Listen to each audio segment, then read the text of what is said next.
विजयदशमी के दिन समर्पित की गई शमी का एक पत्ता, महादेव को अगर एक शमी का पत्ता विजयदशमी के दिन समर्पित कर दिया जाता है तो जिंदगी में कभी वैभव और धन की कमी नहीं आती। उसी तरह इस हृदय को शिव तत्व में समाहित कर रखना।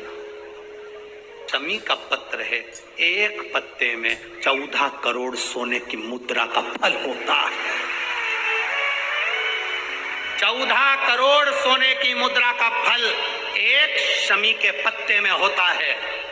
तुरंत वर्तंतु महर्षि ने शंकर की आराधना कर शिव जी से हाथ जोड़कर प्रार्थना करी, बाबा प्रकट हो। देवादिदेव महादेव प्रकट होकर कहते हैं, वर्तंतु मांगो तुम्हें क्या चाहिए। वर्तंतु कहते हैं, बाबा शारदीय नवरात्रि पूर्ण होने पर जो विजयदशमी आए, उस दशमी के दिन जो एक शमी का पत्र भूलवश भी महादेव को समर्पित कर दे, उसकी जिंदगी में कभी संपदा की कमी ना आए। एक शमी का पत्र, एक शमी का पत्ता 14 करोड़ सोने की मुद्रा से प्रबल हो जाता है।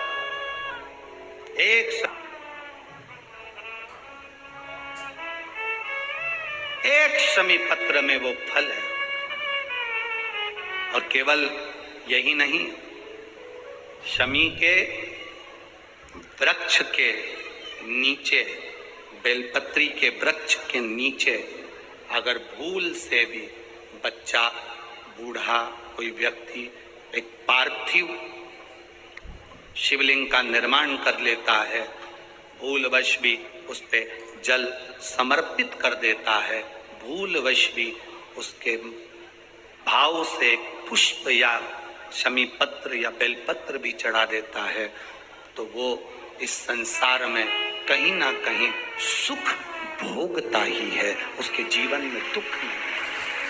शमी पत्र की मूर्ता वर्तंतु ने एक शमी पत्र से जीवन का एक आनंद बता दिया।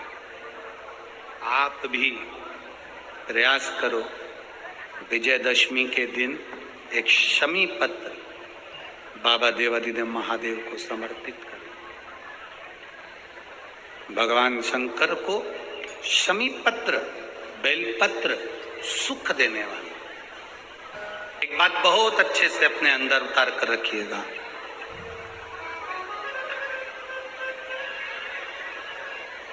शरद पूर्णिमा से लेकर कार्तिक की जो पूर्णिमा है,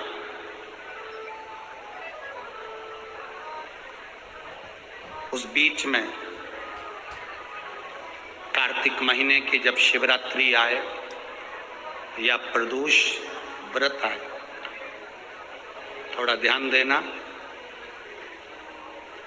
ये उन लोगों के लिए है जो 1 रुपये कमाते हैं, सवाया खर्च होता है, घर में जिनके संपदा जुड़ती नहीं, बीमारियों में पैसा ज़्यादा जाता हो, या कहीं ना कहीं तकलीफें अपनी जिंदगी में आती, उसके लिए शिव आराधना कार्तिक महीने की थोड़ा ध्यान से श्रवण करें। वैसे तो कार्तिक महीने में जो 3 नवंबर से 9 नवंबर तक ब्रज की भूमि में कोसी कला में जो शिव महापुराण की कथा है 2 बजे से 5 बजे तक, उसमें हम वर्णन करेंगे ही। गोपेश्वर गोपी शिव महापुराण की कथा में फिर भी कार्तिक के महीने में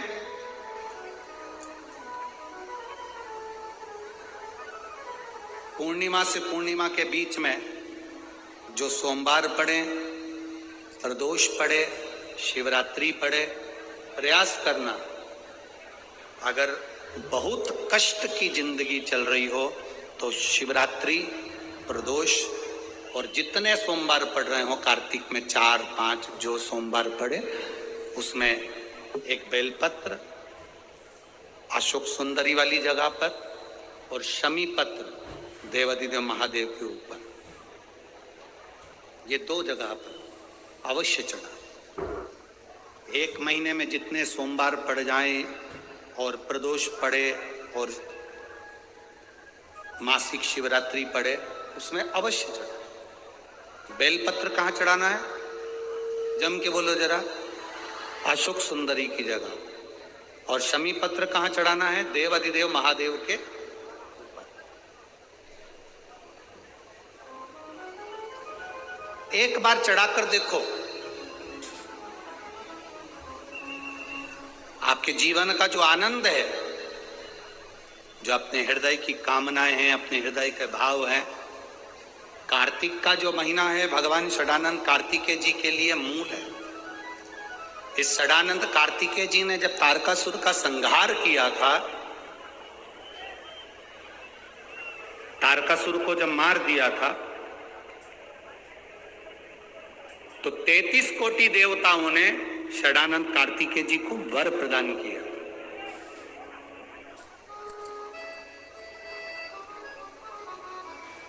कार्तिकेय जी को वर प्राप्त हुआ।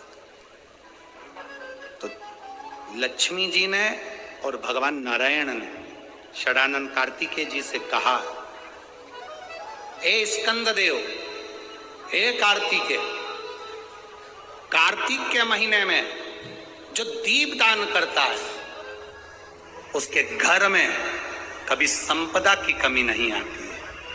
कार्तिक महीने के दीपदान की महत्वता जैसे ही लक्ष्मी और नारायण ने कही, तब ब्रह्मदेव प्रकट हुए और देवाधिदेव महादेव प्रकट हुए, मां पार्वती के साथ में, और ब्रह्मा जी प्रकट हुए मां ब्रह्माणी के साथ में। उन्होंने वर प्रदान कर दिया। षडानंद कार्तिकेय भूलवश भी अगर कोई बेलपत्र और शमी पत्र दोनों एक साथ आपकी बहन अशोक सुंदरी और आपके पिता देवाधिदेव महादेव को शमी पत्र जो समर्पित कर देगा, षडानंद कार्तिकेय इस कार्तिक के महीने में देवाधिदेव महादेव कहते हैं उसके यहाँ कुबेर का भंडार शिव भर देते हैं। एक शमी पत्र, फिर समझिएगा, ये जो बेलपत्र है ये आप समर्पित करेंगे अशोक